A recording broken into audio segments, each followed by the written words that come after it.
I'm very excited today because I get to talk about a bunch of books that I don't think I've really mentioned on this channel before.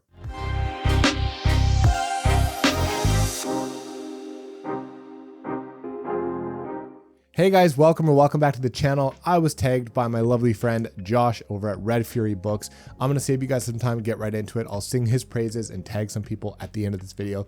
Let's go ahead and get into the Count With Me book tag. All the prompts are numbers and they correspond to some books, so let's go ahead and get right into it. The first one is number 1, and this prompt is first book in a series.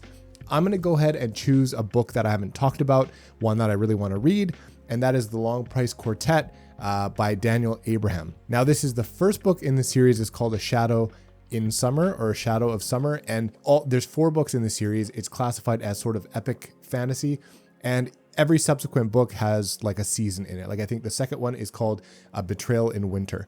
So I'm very excited to read this one at some point. It's always been talked about by my friend Alan over at the Library of Alexandria. He loves this book. All 4 books together are less than 1,000 pages, so there's no excuse not to read it. I'm hoping to get to this stuff next year. Apparently each one can stand alone, but they take place about a decade or 2 apart from each other, but they obviously tie in and they kind of, each one sort of references the book before or something like that. So definitely meant to be read as a series. I'm going to pick up the omnibus that has all 4. I have the ebooks, but I don't have the physical, and I think I'll probably get that. So next year I'll be reading this one. I'll give you a little bit of a blurb, let you guys know what this book's about.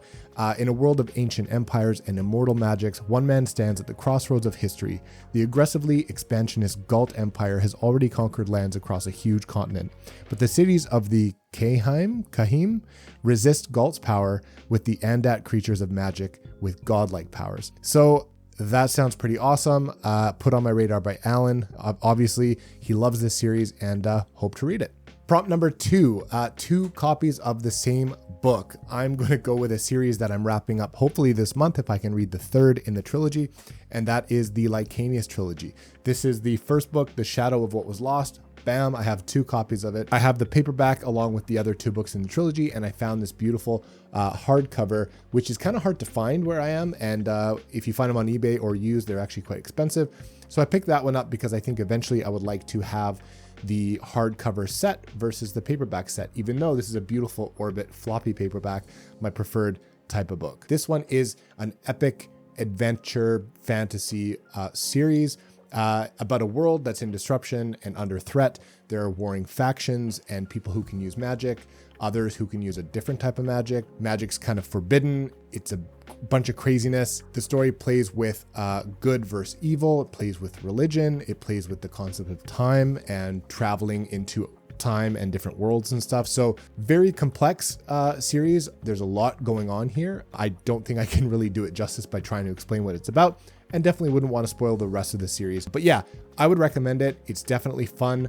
A lot of people have compared it to Wheel of Time. I don't know. I haven't read it. All I can say is I did a dedicated review of this one. You can check that out. I gave this one 5 stars because as a debut for this author, it was very impressive. I liked where it was going. I really enjoyed the second book. The epilogues are the best I've ever read, and I would definitely recommend this series. Prompt number 3 is a book with 3 colors on the cover, and I chose Strange the Dreamer by Laini Taylor. We have a little bit of white, we have mostly blue and yellow on this one, and I really like the cover. I think it's kind of cool. I've seen better versions of it. I've seen worse also, but I also have the sequel, which is actually quite a beautiful book as well, called Muse of Nightmares. This one was put on my radar by Jay Kristoff, the author of the Nevernight trilogy. I saw an interview with him over at Mike's Book Reviews. I'll put a link to that video in the description.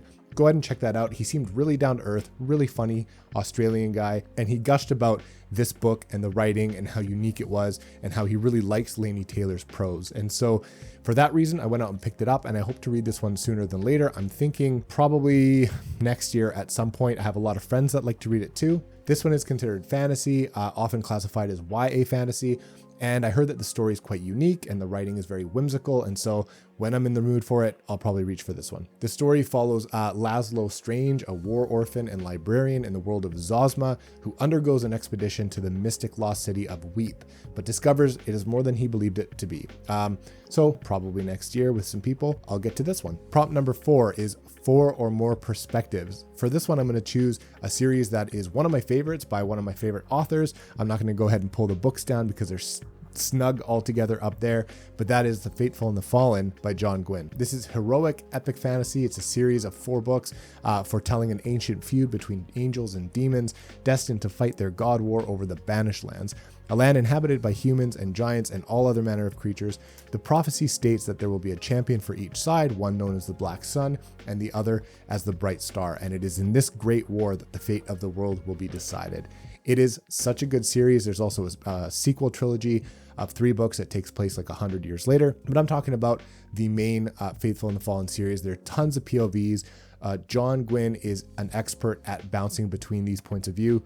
And yeah, I really enjoy it. There's a ton of different characters that I like following in these books. The protagonists are fun. They're mostly fleshed out. They get better as the books progress, and the villains are some of my favorite that I've ever read. There are lots of tropes, but I think they're pretty well done. John Gwynne handles them pretty well. A lot of them are subverted in the best possible way. So I'm actually doing a reread of this one next year with R.J. Gibson and maybe some other people.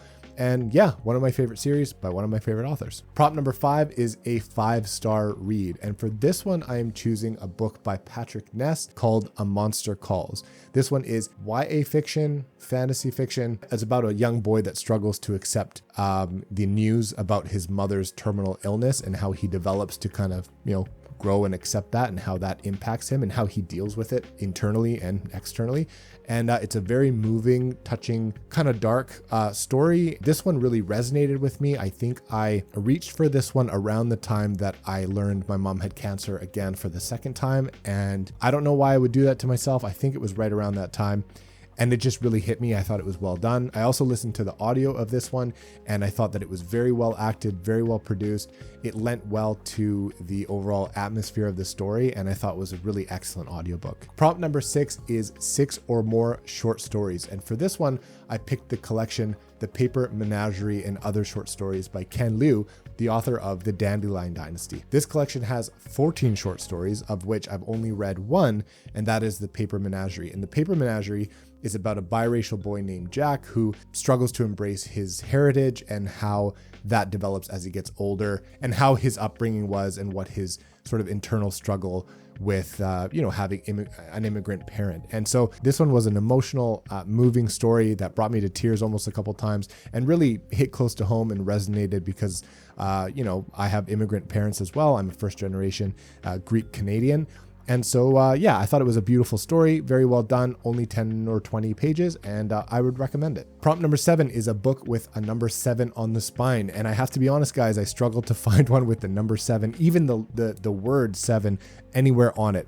I did find, though, and what I'm going to pick is The Chronicles of Narnia by C.S. Lewis. The 7th book, The Last Battle, is book number 7. You guys probably know The Chronicles of Narnia if you guys watch any sort of booktube or have ever read a book in your life. Growing up, this was very popular, written in the 1950s by C.S. Lewis. Obviously, this is a children's fantasy, portal fantasy, adventure fantasy, almost maybe middle grade. These books follow a group of children that are evacuated to the English countryside after World War II, and it talks about their adventures and their imaginary kingdom of Narnia, guided by a talking lion named Aslan, as they fight the White Witch and restore the throne to its rightful line. I think most people would know the Narnia books, but yeah, there we go. Book number 7, The Last Battle. Prompt number 8 is a book with 8 letters in the title. And for this one, I picked a book that was sent to me by my good friend Alex at Tall Guy Reads. And I read another book by this author earlier this year and really, really want to get to this one. Ironically, it was Swan Song that I read by Robert McCammon that also has 8 letters in the title. But the book I'm talking about that I haven't really mentioned a whole lot on the channel, and the next Robert McCammon that I want to read, is Boy's Life. I won't go too much into this one. It's a combination of a mystery, dark fantasy, coming of age story that takes place in Alabama in the South. I really want to try this one. I hear that the writing here is excellent as well. Very reminiscent of Stephen King stories, which I like. And this will be my next Robert McCammon. So thank you, Alex. And yeah, Boy's Life for number 8. Prompt number 9 is a book that ends on a page that ends with the number 9. And for this one, I picked Jay Kristoff's The Empire of the Vampire. I hope to read this one next month in December with a friend of mine. I've read Nevernight, the trilogy by Jay Kristoff that I really enjoyed. For the most part, I've wanted to pick this one up for quite some time. I'm a little bit late to the party, but I've been hearing this one make the rounds again on BookTube. Hear mostly praise about it, some conflicting opinions as there will always be. But yeah, for the most part, people seem to like this one. People whose kind of tastes align with mine, I think. I hope I'll enjoy it as well when I finally get to it. So I'll tell you a little bit about it from Jay Kristoff's website. It says, imprisoned by the very monsters he vowed to destroy, the last Silver Saint is forced to tell his story.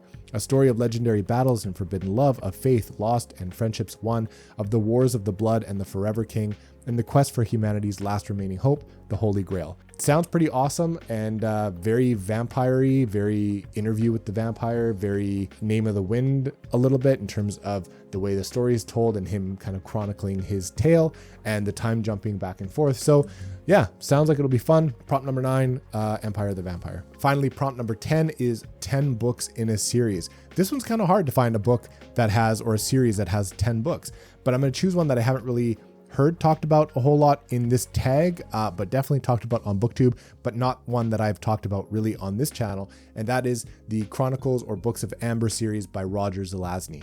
I have this omnibus that has the collection of books in it. And I think that there are 2 arcs with 5 books each. So in this omnibus, there should be the 10 books. They're fairly short, obviously, but it's a 10-book series as far as I know. Yeah, there you go. The Complete Amber Chronicles 1 to 10. There you go. Bam. Nailed it. This is apparently a pretty fun series. It is kind of parallel world, portal fantasy, urban fantasy, kind of. It says Corwin wakes up from a coma in a hospital in New York with amnesia. He soon discovers that he's part of a superhuman royal family who can wander among infinite parallel worlds called Shadows and who rule over the one true world, Amber. Sounds pretty sweet. Not a whole lot of spoilers there. It's basically just, I believe that that's the very beginning of the first book where this guy kind of wakes up in this new world, doesn't really remember, and apparently they tell him he's part of this. He has this like magical royal lineage, and so then he starts to travel between these worlds. So sounds pretty cool. I've wanted to try this for some time. I heard this talked about on BookTube a while back, and I bought this collection used for a pretty good price and haven't got to it. So for number 10, going with this one. So as I mentioned, I was tagged by Josh over at Red Fury Books. If you are on BookTube and have not subscribed to his channel, please go do that. He has amazing content. He talks about all sorts of genres. I swear you will get tons of value from his content. He talks about fantasy, sci-fi, tons of other genres. Every time I watch a video of his, I add to my TBR, which can be a good or bad thing depending on how you look at it. But please go. I'll put a link to his channel down below, and I'm going to go ahead and tag a bunch of people, but I'm not going to think about them yet because I want to make sure I'm late to the game. So I want to make sure those people haven't already done this one. So you'll find my tags in the description down below. Go check those people out as well. As always, thanks for watching. Really appreciate it. That's all for me. I will catch you on the next one.